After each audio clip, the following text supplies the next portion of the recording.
This is Seasons of Discontent with your hosts Rick Snyder and Matt Combs.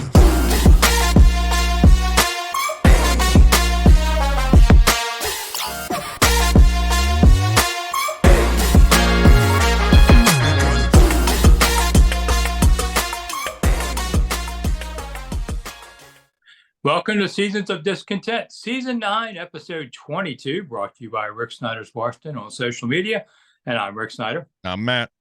And we're back discussing, Commanders. That's all we ever talk about. So, all right, again, they're playing Thursday. We're here on Wednesday. I'm going to not make you wait for this golden pick, a 5,000-star game. You put it all down and you're going to win. Dallas, 99, Washington, 17. I'll be a little bit more realistic. Dallas, 42, Washington 20. All right. Or maybe I'll go Dallas 44 and Washington 17. But either way, I think it's a 10-point spread. Just give the points. I mean, Dallas is scoring a lot of points. Although, Rick, this is the type of game where they'll be competitive. It's just like they did against both the Eagles games where they were competitive down to the wire. This will be the game where they go out and they're up 14-0 before you know it. I don't think so. I think they're out of gas on this. And of So. course, the question I hear every 5 minutes of my life is, do you think they're going to fire Rivera soon? Okay. I mean, my God. I would say if they get blown out at Dallas, I could see the change happening. Now, obviously, I will probably be wrong on this, but I think Rivera is going to ride out the whole season. I don't think that they want to make a change. They don't want to catch lightning in a bottle. They don't want to promote EB and have him win a couple games and screw up draft position. I think that they really want to go into next season with a clean slate, with a new GM, a new coach, get a top 5 pick. We talked about it last show. They're in 7th right now, and there's teams ahead of them that they play. You know, like the Jets. they play the Rams, who are ahead of them in the draft. So there's teams that have beaten them that are ahead of them as well. It's like the Bears. So there's a chance they can get up in the top 3. I think they want to get the highest pick that they can get. And like you said, we've always talked about when you get that interim head coach, you're guaranteed at least one win. They're gonna go out there and win one for the new guy. We saw it with Oakland. Oakland was 2-0 with the former linebacker for the Redskins, Antonio Pierce. Yeah. So I don't think they want to risk it. Well, I know they don't want to. Let me just say, you hear things in the wind like I do, and I could see it maybe happening. I would disagree with it because I think you shouldn't play to the crowd, and just ride it out. And Ron will be the lightning rod on all dissent. And Ron's, he's just basically checked out on when we do the media things. He's just like, hey, I'm just going to, because somebody said, does the draft positioning affect how you're going to approach the end of the year? He goes, you mean like lose out for the draft? No. He said, I'm not doing that. Because what he didn't finish the sentence was because I won't be here. Yeah, because I'm not picking the draft picks. Yeah. So he kind of laughed when he said that in a way. He said, no, I try to win every game. And coaches do. They don't know how to tank. But it baffled me when he said, oh no, I'm confident in my coaching position. What are you, confident that you're out the door? Yeah. Yeah. I mean, realistically, Ron, I give Ron a lot of credit. Like I said, Ron was the adult in the room when S hit the fan. You know what I mean? Yeah. Ron was able to handle the scandals. Ron was able to handle the owner change. Ron handled the name change. Not very well because we don't really care for the name, but he was there to handle it. The adults were running the franchise. But realistically, he's won 3 years in his coaching career, and 1 year it was when Cam Newton was MVP. He's only had 3 winning seasons. He's not a very good coach. He's a great leader of men. He's a great motivator, I think, like the rah-rah speeches like we talked about many times when he was on Hard Knocks. I think he's a great guy to have in the building. I just think his time has passed when it comes to coaching.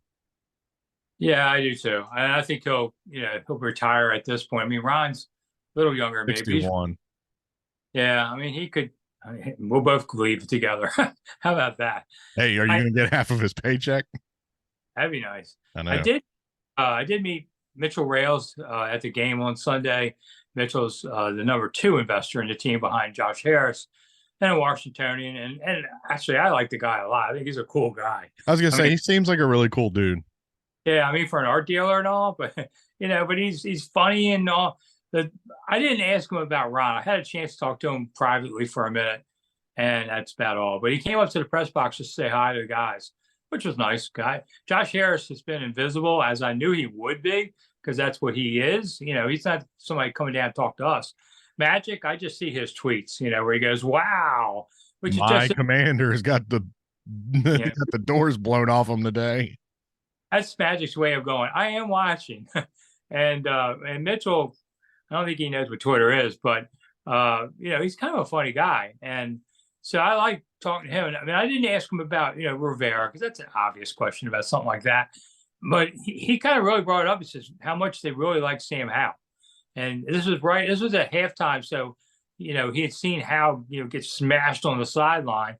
And he said, man, look at the toughness on this guy and all. I mean, he really glowed about him. Mhm. So to me, that means Sam's the next quarterback next year, unless they want to hire somebody that just says, I'm not doing Sam. I want this guy or I'm not coming. Well, I'd say you're not coming, but I doubt any of that happens. So they'll all say, okay, I can work with him, and then they'll shuffle him off. Whoever it is, I would say you have to promise as a coach and a GM that first pick is going to be an offensive lineman. I don't care if we have to come pick it. It's going to be it. And if you get 3 to 5, you're going to get the best offensive tackle. Oh, and yeah. that's what Trent Williams was. I think he was a 4. Yep. Samuels was the 3. And, you got guys for 10 years that way. So, but I think to me, that kind of told me that Sam Howell is fine. And yeah, it wasn't his best day, but sometimes I think he was just gassed out. They should have put Brissett in.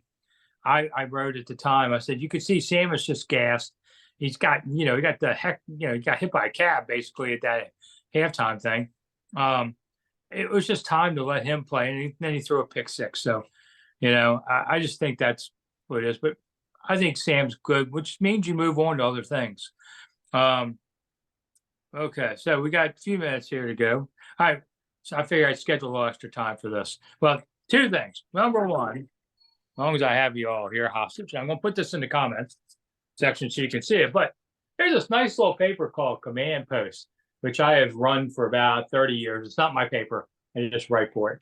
And, there's all kind of nice stories in it. And it's all about Commanders, all about Commanders. And you can subscribe. As a matter of fact, if you're watching this show, you're a big fan, or someone who's a big fan, it's a Christmas present. So I'll put the link underneath on the comments so you can see how to hit it and enjoy the magazine. And Rick has tons and tons of things that Commanders fans should know and do before they die. Buy one of those. That's still around. There's a new George Allen book out. I saw you tweet with the author. That seems like a really cool book. Yeah, I think George Allen was such a quirky, crazy guy that there's so many great stories about him. I was a teenager when he was around, but yeah, it was quite something. All right, so Thanksgiving is tomorrow. Like I said, I'll do the live show. I think I talked about it on this show, didn't I? Yeah. So I'm going to do a live show so you can come to it. But favorite Thanksgiving foods. When I was a kid, back when we were in caves and you had to kill a dinosaur for Thanksgiving, first off, do you know which president made it an official holiday? FDR. That was a good guess, but no, it was Abraham Lincoln. Oh, wow. And it was actually celebrating after the Gettysburg battles that we were still in one piece and we were looking better. So Lincoln actually was responsible for that. And, he's the reason we have presidents today. So I could have said like Taft because he was a big boy and he probably liked to eat. Well, I am a distant cousin of Taft, so figured I'd be related to him. But yeah, Abe Lincoln was the guy. All right. So back in the Stone Age, you only ate turkey once a year. You didn't see it the rest of the year when I was a kid. Mm-hmm. So it was a big deal. I don't know why. Now you can eat turkey every day of the year if you want. Mm-hmm. I don't know what happened, but back then we didn't have it. So it was a big eating day. Now I can eat big every day. So it's not quite as big on me. I went to Costco and got me a $5 thing, pumpkin pie, which are enormous. If you have never had a Costco pie, they'll feed 20 people or 3 big guys, whatever. but $5, you can't beat that. But Costco was nuts today. I did see a lady wearing one of those Commanders jerseys with the wrong dates that they had on them initially, with the Super Bowl dates. She had 2 instead of 91. So, all right. So, if I have to go down for a plate of food after the turkey, I like ham too. Quite frankly, I don't get to eat ham much. And you gotta have your. Do you guys do stuffed ham? Nah, I know it's Southern Maryland. I'm not a big stuffed ham guy, and It's good, but it's a lot of work. Yeah, it is a lot of work. Yeah, and you do your mashed potatoes and gravy. I like sweet potatoes. I like stuffing. I mean, there's not too much. And I'm not a big, 3-bean casserole kind of guy. It's just skip vegetables today. Screw that. Oh no, my mom makes some green beans. Oh, I love my mom's green beans. I'm a big mashed potatoes guy. Love mashed potatoes, and my wife makes a really good sweet potato casserole. Yeah, so and a sweet potato pie I like it too. Or an apple pie. I can line them all up. Maybe the show I'll just go ahead and get several pies and eat it. I got 3 hours to kill. Hey, so real quick before we get out of here, I did have a question asked of me that I could bring up since we were asking for questions real quick. This will be interesting.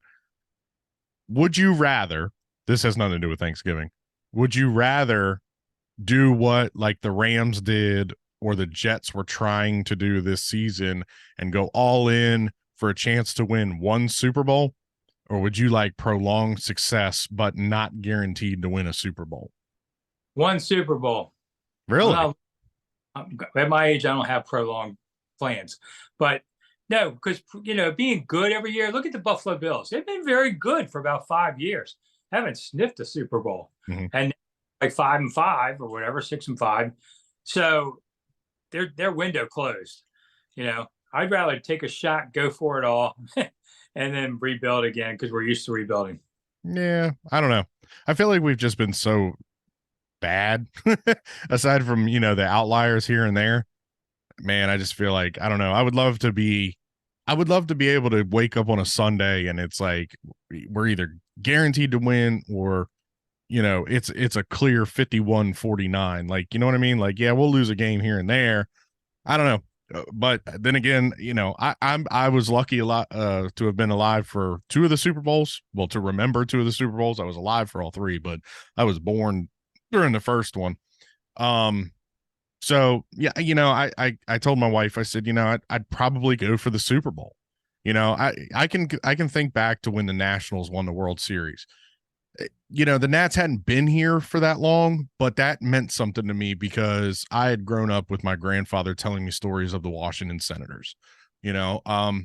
Obviously I've been a lifelong Pittsburgh Penguins fan, and we kind of went into that lull where the team was almost moved and ownership couldn't pay the players, and then for them to win in 2009, it was just, I just remember that feeling. And I really think that feeling would probably be times 100 if a Washington football team actually won a world championship while I was, old enough to understand what was going on. What I would like is have is like the 91 season where they only lost 2 games and they kicked everybody's butt all week. You forget the 87 one, that was the strike year with the 3-0. And so you didn't quite have that same feeling every week to do. And 83 was a good season, but they came on really at the end too. So I want one where you just grind the bones of your opponent every week and destroy them, and people fear your name, because that's what I would like to see. Yeah, and you're getting put on Monday and Sunday Night Football every day. Yeah, funny part, I get quote sheets from Sunday Night Football, and who they talk about, all these teams they talk about, they never, ever talk about the Commanders. Even if they win a game, they will not. I know. I've noticed that too. Like, waiting for Sunday night, watching, the NBC pregame show, like they barely ever recap the Commanders. I thought a lot of that stuff was going to go away when Dan sold the franchise and when they changed their name, but it's just, there's this, maybe they're just not needle movers. I mean, you turn on ESPN and it's, oh, well, we're going to talk about they don't even really talk about the good teams. Like they talk about the Cowboys, they talk about the Chiefs. The Jaguars are doing. Doug Peterson's doing a hell of a job down there in Jacksonville, but nobody's paying attention because it's the Jacksonville Jaguars. They're soon to be the London Jaguars. Buffalo got in the news because Josh Allen can't stop throwing picks, and they fired their offensive coordinator. I understand, like ESPN and NFL Network, their entertainment business is first. They're not really, you're not going to get hard hitting, deep down X's and O's. But at the end of the day, I'm sick and tired of hearing about the stupid Cowboys, and I'm tired of hearing about Taylor Swift. Well, yeah, Taylor's. Well, but yeah, hey, Taylor wants to break up with Travis Kelce and start dating Sam Howell. Bring it on, baby. Man, I feel for Kelce. If she ditches him and writes a nasty song about him, he'll never get a date again. There won't be a 40 that'll date him. Nope. Poor guy. You're playing with fire there, dude. That's all. You got to put a ring on that sucker and lock it up. All right, anyway, have a good Thanksgiving. We'll be back next week. Yep. Happy Thanksgiving, guys. Bye. Thanks for listening. Bye.